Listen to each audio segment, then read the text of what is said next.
PCR आइए, दिखाइए जरा देश को क्या फायदा होगा या क्या नफा होगा, क्या नुकसान होगा। आइए जरा आपको यह भी बता देते हैं, इसके पक्ष में जो दलीलें दी जा रही हैं और इसके विपक्ष में जो दलीलें दी जा रही हैं। देखिए, जनता के पैसों की बचत होगी, यह दलील दी जा रही है। विपक्ष में कहा जा रहा है देश के संघीय ढांचे को इससे नुकसान होगा, यह इस डिबेट में भी आया। इसके आगे बढ़ते हैं, इसके आगे क्या कहा जा रहा है, बार बार आचार संहिता की जरूरत नहीं पड़ेगी, जो बार बार चुनाव होते हैं और विकास के काम रुक जाते हैं। विपक्ष कह रहा है कि इससे जो हमारे क्षेत्रीय मुद्दे हैं वो पीछे छूट जाएंगे क्योंकि राष्ट्रीय पार्टियां हावी हो जाएंगी। पक्ष क्या कह रहा है, आचार संहिता से विकास कार्य धीमे हो जाते हैं इसलिए हम चाहते हैं। और यह कह रहा है विपक्ष की राष्ट्रीय मुद्दे हावी हो जाएंगे, जो लोकल मुद्दे हैं, राज्यों के मुद्दे हैं, वो पीछे छूट जाएंगे। पक्ष प्रशासन सुरक्षा बलों का वक्त बचेगा, यह कह रहा है। विपक्ष कह रहा है राजनीतिक विविधता, देश की जो डाइवर्सिटी है, यूनिटी इन डाइवर्सिटी, वो उसको इससे खतरा है। पक्ष काले धन भ्रष्टाचार पर लगाम लगेगी क्योंकि इसमें बहुत ज्यादा पैसा नहीं खर्च हो पाएगा। विपक्ष कह रहा है क्षेत्रीय पार्टियों का दबदबा इससे कम होगा,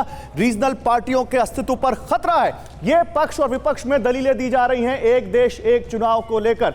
अब आपको बताते हैं, हमने इसको लेकर यहां पर कोशिश की है यह जानने की, क्योंकि यह राज्यों की विधानसभाओं में भी जाएगा। अगर एक देश एक कानून यहां पर आता है विशेष सत्र में, तो राज्यों का सर्वे क्या कहता है, मुख्यमंत्रियों का सर्वे क्या कहता है, आइए जरा आपको यह दिखाते हैं और उसके बाद अपने मेहमानों के पास चलेंगे। देखिए, अगर हम पार्टीवार बात करें तो यहां 11 मुख्यमंत्री ऐसे हैं जो इसके समर्थन में दिखते हैं, 11 हैं जो इसके विपक्ष में दिखते हैं, जो क्लियर है। लेकिन 9 ऐसे मुख्यमंत्री हैं जो अभी पता नहीं है, और इसमें कुछ वैसे भी हैं जो बीजेपी के साथ हैं, लेकिन उन्होंने अभी क्लैरिटी नहीं दी है कि वो एक देश एक कानून में उनके साथ हैं या नहीं।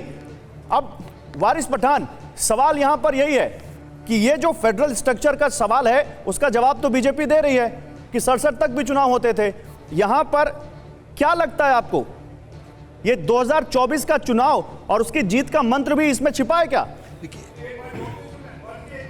2019 का चुनाव बताया ना, अभी उड़ीसा में इकट्ठा हुआ। बीजेपी बता रही है या बोल रही है या वो जो दिखा रही है, ये सिर्फ एक स्पेक्यूलेशन चल रहा है गौरव भाई, किसी को पता नहीं, कुछ नहीं। अभी मैं एक चैनल के ऊपर देख रहा था, वहां पे ये दिखा रहा था कि शायद मोदी जी आके लोकसभा को भंग कर देंगे इस टाइम में, सारी असेंबली को डिसॉल्व कर दिया जाएगा ये इस टाइम में। तो किसी को कुछ पता ही नहीं है। आपने कमेटी तो बना दी एक्स प्रेसिडेंट को, उसका आपने सदर चुन लिया, प्रेसिडेंट में कौन में वो कमेटी में कौन मेंबर है नहीं पता है, कमेटी का नाम क्या पता नहीं है। अभी आपने ऐसा बताया कि एक फोटो निकलने वाला है लास्ट दिन में, मेमोरी फोटो क्यों निकालता है? मेमोरी के लिए। तो हो सकता है शायद लास्ट इलेक्शन हो इन लोगों का, अब सब हार के अपने घर चले जाएंगे, उसके बाद सिर्फ मेमोरी को देखना है, तो ये भी एक बात हो सकती है। अरे जो पॉसिबल नहीं, लेकिन अभी तो चर्चा शुरू हुई है। वारिस पठान, 5 दिन का सदन बुलाइए, लेकिन उस पर सबसे पहले बहस चाइना के ऊपर करिए ना।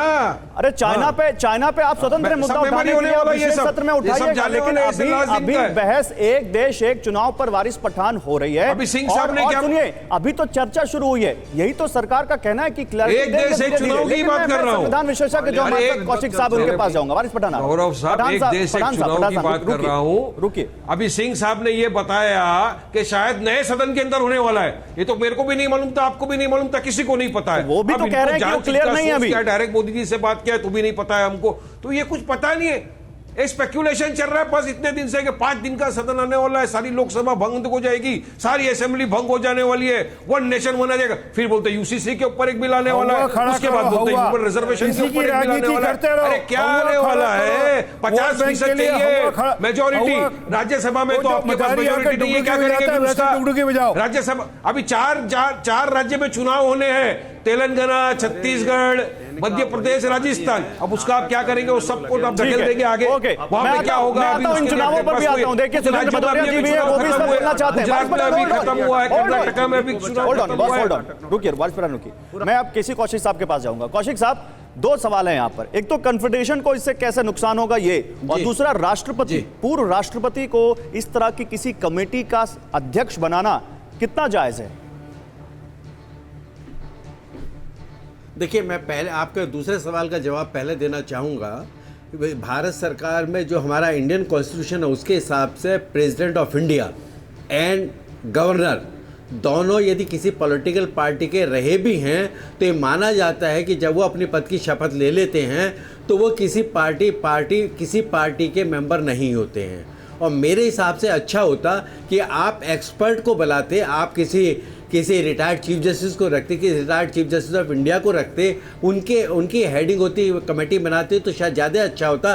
एक पूर्व राष्ट्रपति जी को इस इस कमेटी का अध्यक्ष बनाना मेरे हिसाब से बहुत अच्छा एक नहीं है। वो उसको हम अवॉइड कर सकते हैं, उसमें पॉलिटिकल रीजन से, और अदरवाइज उसको अवॉइड करना चाहिए, क्योंकि राष्ट्रपति साहब जो क्या नाम है 5 साल उन्होंने वो भारत के राष्ट्रपति रहे हैं, उनको किसी ऐसी कमेटी का चेयरमैन बनाना मेरे हिसाब से कॉन्स्टिट्यूशन के हिसाब से भी और पब्लिक डोमेन के हिसाब, पब्लिक की ओपिनियन के हिसाब से बहुत ज़्यादा एडवाइजेबल नहीं रहेगा, ऐसा मेरा मानना है। ठीक है, अभी एक सवाल रह गया, लेकिन मैं आऊंगा उस सवाल को भी लूंगा, लेकिन सुधींद्र मैं सवाल। अच्छा पूछिए, आप सवाल पूछ लीजिए, फिर मैं सुधींद्र। संवैधानिक तौर पे कहाँ लिखा है कि पूर्व राष्ट्रपति किसी एक ऐसे इशू पे कोई कमेटी हेड नहीं कर सकते जो पूरे देश के हित में हो? कहीं संवैधानिक रूप में कहीं लिखा हो बता दीजिए।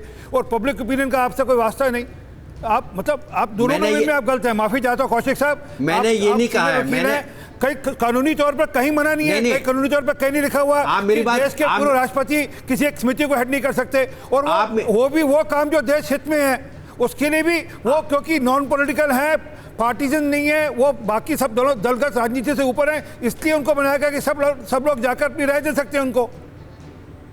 कौशिक आप जवाब दीजिए जल्दी से। आपने मेरी बात पूरी नहीं सुनी, आपने उसको तोड़ मड़ोड़ के आप बात कर रहे हैं। मैंने सिर्फ ये कहा है कि ये देश के हित में होगा, यदि पूर्व राष्ट्रपति की जगह हम किसी कॉन्स्टिट्यूशनल एक्सपर्ट को हम उसका चेयरमैन बनाते। मैंने सिर्फ ये कहा ठीक है,